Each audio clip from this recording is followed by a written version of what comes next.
प्रिय छात्रों, सुप्रभातम। आरोग्य चर्चा के 34वें सत्र में आपका स्वागत है।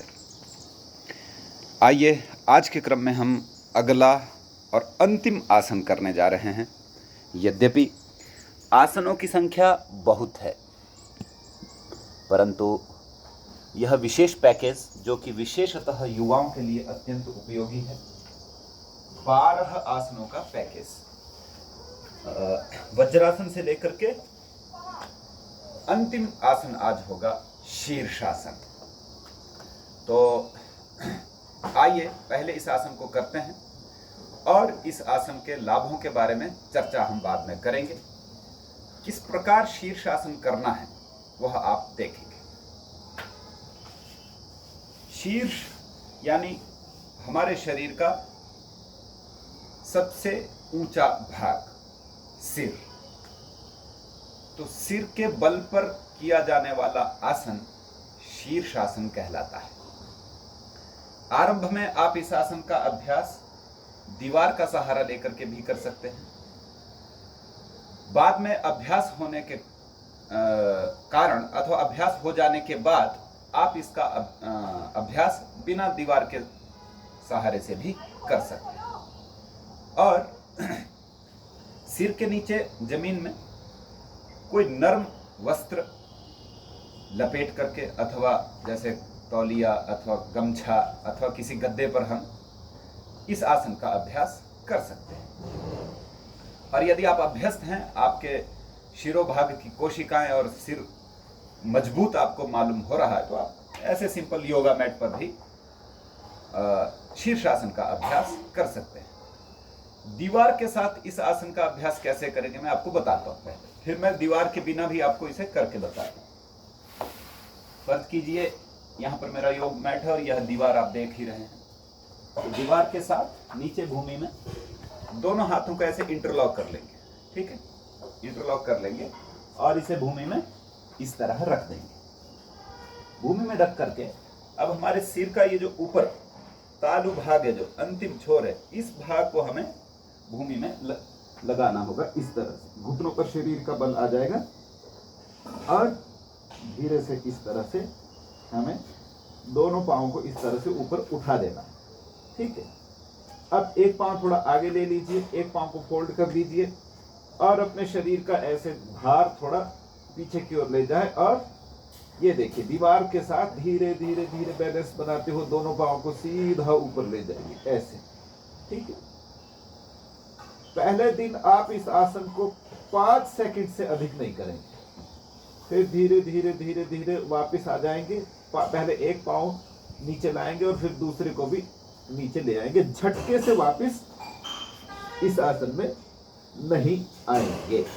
और फिर इसमें आसन को करने के उपरांत इस स्थिति में थोड़ा यहां पर रुका जाता है, फिर धीरे धीरे धीरे जो है सामान्य स्थिति को प्राप्त किया जाता है। तो ये तो दीवार के साथ मैंने बताया। यदि आपके शरीर का संतुलन, जिसे हम बैलेंस कहते हैं, बन पाए, तो हम बिना दीवार के सहारे से भी इस आसन का अभ्यास कर सकते हैं। आप देखिएगा, उसमें थोड़ा सा शरीर और मन दोनों की एकाग्रता और विशेष संतुलन की आवश्यकता होगी, कठिन नहीं है। देखिए, उसी तरह दोनों हाथों को इंटरलॉक करके भूमि में रखेंगे, दोनों पांवों को इस तरह उठा देंगे और सिर का तालु भाग यानी सबसे ऊपर का भाग नीचे आएगा और हाथों से थोड़ा सिर को सहारा इसमें देना होता है। और ये देखिए, पहले एक पांव को ऊपर ले गया, थोड़ा सा बैलेंस को मेंटेन किया और अब जो है दूसरे पांव को भी ऊपर ले गए और उसके उपरांत बैलेंस जमाते हुए टिकाते हुए धीरे धीरे इस तरह से दोनों पांव ऊपर चले जाते हैं। ये देखिए, जब आप दीवार के साथ करने में समर्थ हो जाएंगे तो इसमें किस तरह से बैलेंस बनाना है, उस बैलेंस की विधि को अथवा उस बैलेंस का आप अनुभव करने लगेंगे और धीरे धीरे इस अवस्था में भी बैलेंस बनने लग जाएगा। ठीक है, फिर वापिस आना है तो फिर उसी क्रम से धीरे धीरे धीरे है दोनों पांव फोल्ड किए और संभव हो तो दोनों पांव को एक साथ भी नीचे ला सकते हैं अथवा एक एक करके भी नीचे ला सकते हैं। यद्यपि इस आसन को करते समय मुंह बंद रखना है, परंतु मैं तो निर्देशात्मक तरीके से प्रदर्शन कर रहा हूं, तो इसलिए मुझे बोलना पड़ रहा है, यद्यपि बोलना नहीं। ठीक है, ये तो मैंने आपको इसका साइड पोज बताया। पीछे का पोज यहां से बताता है, ये देखिए इस तरह से, बहुत सरल, परंतु बैलेंस का इसमें ध्यान रखना। ये देखिए, धीरे धीरे सीधे दोनों पांव ऊपर उठा, शीर्षासन, फिर धीरे धीरे फोल्ड किया, बैलेंस बनाते हुए नीचे की ओर आ गए।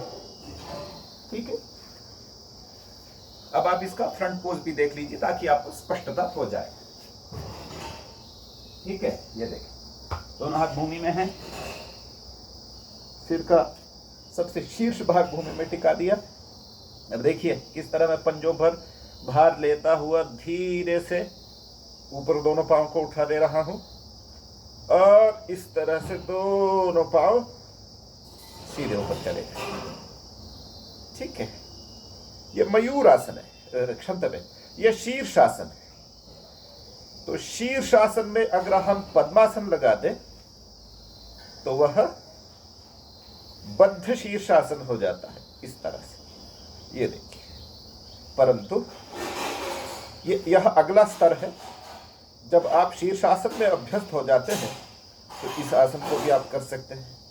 फिर धीरे धीरे सीधा दोनों पांव को ऊपर ले गए और धीरे धीरे मंद मंद गति से बैलेंस बनाते हुए इस तरह से हम शरीर को नीचे ले आते। और शीर्षासन को करने के उपरांत रक्त के प्रवाह को थोड़ा सामान्य होने देना है, यानी यहाँ पर थोड़ा 2-3 सेकंड वेट करना है और फिर धीरे धीरे धीरे धीरे ऊपर की ओर उठ जाना है। यह शीर्षासन। तो आइए इसके लाभों के बारे में चर्चा करते हैं। सभी आसनों का राजा कहलाता है यह शीर्षासन। अनंत लाभ, आरोग्य के क्षेत्र में हम जो चाहें वह इस आसन से प्राप्त कर सकते हैं, परंतु कुछ अवधेय अंश हैं। बड़ी उम्र में, जैसे कि आप यदि इस आसन का अभ्यास 18-20 वर्ष के बाद कर रहे हैं, अपने जीवन में 18-20 वर्ष की आयु के बाद कर रहे हैं, तो थोड़ी बातों का ध्यान रखना है। क्या कि यदि इस आसन को करने से आंखें ज्यादा लाल रहे, सिर दर्द होने लग जाए और किसी भी प्रकार की कोई भी कॉम्प्लिकेशन, कोई भी समस्या शरीर में उत्पन्न हो, तो इस आसन का अभ्यास किसी अनुभवी शिक्षक के मार्गदर्शन अथवा अनुभवी शिक्षक के देखरेख में ही करना है, अन्यथा नहीं करना है। क्योंकि इस आसन से जो लाभ मिलते हैं वो इससे पहले जो 11 आसन हमने कहे हैं, उन आसनों से भी आपको प्राप्त होंगे। परंतु समय के अभाव में यदि एक यह शीर्षासन कर लिया जाए और किसी के शरीर के अनुकूल यह यदि आसन हो, तो कम समय में सभी आसनों का लाभ देने वाला यह आसन है। ठीक है, तो दूसरा, यदि आप बाल्यकाल से इसका अभ्यास कर रहे हैं, जैसे कि 8-10 वर्ष, 10-12 वर्ष से लेकर के, आयु के 10-12 वर्ष से लेकर के इसका अभ्यास कर रहे हैं, तो चिंता की बात नहीं, और आपके ये अनुकूल हो चुका है, आसन सिद्ध हो चुका है, तो हम इसका अभ्यास आगे कर सकते हैं। परंतु बड़ी उम्र में भी किया जा सकता है। बिल्कुल बड़ी उम्र में, यानी 20-25 के बाद इस आसन का अभ्यास नहीं किया जा सकता, ऐसा नहीं है। उसकी विधि है, उस विधि को आपने देखना है, फॉलो करना है। क्या कि पहले दिन जैसे मैंने अभी बताया, सिर्फ 5 सेकंड ही करना है। कितना सेकंड? सिर्फ 5 सेकंड। फिर धीरे धीरे प्रतिदिन 5-5 सेकंड बढ़ा देना, दूसरे दिन 10 सेकंड, ऐसे ऐसे करके बढ़ा देना। और आपको लगे कि हाँ, मेरे अंदर इस आसन को करने से कोई विपरीत प्रभाव नहीं हो रहा, ये मेरे अनुकूल जा रहा है आसन, तो इसका अभ्यास आप 3-4 से लेकर के 5 मिनट तक कर सकते हैं, 10-10 मिनट तक कर सकते हैं। बड़े बड़े योगी महात्मा लोग तो कंदराओं में बैठ करके इस आसन का अभ्यास घंटों घंटों किया करते हैं। इस आसन में जो है पूर्ण निग्रह से इंद्रिय निग्रह करते हुए इस आसन में ही साधना किया करते हैं। पर चलो, वो तो योगियों मुनियों की बात है। हमारा आरोग्य जितना स्वस्थ हो, उस स्वास्थ्य की दृष्टि से कम 1-1.5 मिनट भी यदि प्रतिदिन कर लें तो निश्चित माने आपका शरीर आपके नियंत्रण में रहेगा, वात पित्त कफ आपके नियंत्रण में रहेंगे। और शरीर में इस अवस्था में शरीर के विपरीत रक्त प्रवाह के कारण हमारे पेट के सभी तंत्र, हृदय एकदम से स्वस्थ रहेगा और हमारा ये जो मस्तिष्क का जो नर्वस सिस्टम है ये बिल्कुल स्वस्थ होकर के कार्य करेगा। नेत्र ज्योति आपकी 100 वर्ष तक बरकरार रहेगी और बालों की कालीमा, चेहरे की लालिमा इस आसन से बनी रहेगी। ऐसा अद्भुत आसन यह शीर्षासन है। आसनों में राजा यह कहलाया जाता है। तो निश्चित रूप से आप इसका भी प्रयास कर सकते हैं। और जैसा कि आपको कहा ही है कि सभी यौगिक क्रियाएं सिर्फ एक वज्रासन को छोड़ करके, वज्रासन भोजन के बाद होता है, बाकी सभी यौगिक क्रियाएं खाली पेट ही होती हैं। सुबह शौच इत्यादि करके, हो सके तो स्नान भी कर लें, स्नान नहीं हो पाए तो उससे पहले भी कर सकते हैं। आप इन प्रक्रियाओं का अभ्यास नित्य निरंतर कीजिए। तो प्रिय छात्रों, हमारा आसन का पैकेज, 12 आसनों का पैकेज भी आज यहाँ पर संपन्न होता है। जैसा कि मैंने आपको कहा है कि आसन तो बहुत है, अनंत है, और अलग अलग रोगों के लिए विशेषतः अलग अलग आसन भी हैं, ऐसा नहीं है। परंतु एक स्वस्थ व्यक्ति हमेशा रोगों से दूर रह सकता है इन 12 आसनों को फॉलो करके, 12 आसनों का प्रतिदिन अभ्यास करके। और जब शरीर और भी परिपक्व हो जाए तो जरूरी नहीं है कि 12 के 12 ही करने, इनमें से जो आपको सूट हो, जो आपको अच्छा लगे, जो आपके शरीर के अत्यंत अनुकूल हो, उस आसन का ही अभ्यास आप प्रतिदिन कर सकते हैं। तो आसनों के सत्र को यहीं आज हम विराम देंगे।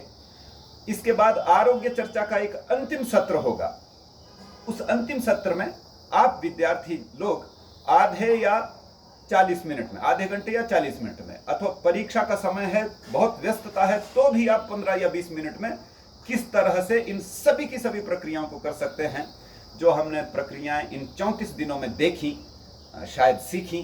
तो कल अथवा यानी अग्रिम सत्र, जो अंतिम सत्र होगा, वो थोड़ा लंबा भी चलेगा और उसमें मैं आप विद्यार्थी लोग भरपूर और भरसक व्यस्तता में भी प्रतिदिन थोड़े समय में इन सभी प्रक्रियाओं को कैसे शीघ्रता से और व्यवस्थित रूप से कर पाएंगे, यह आपको अंतिम समय में बताऊंगा।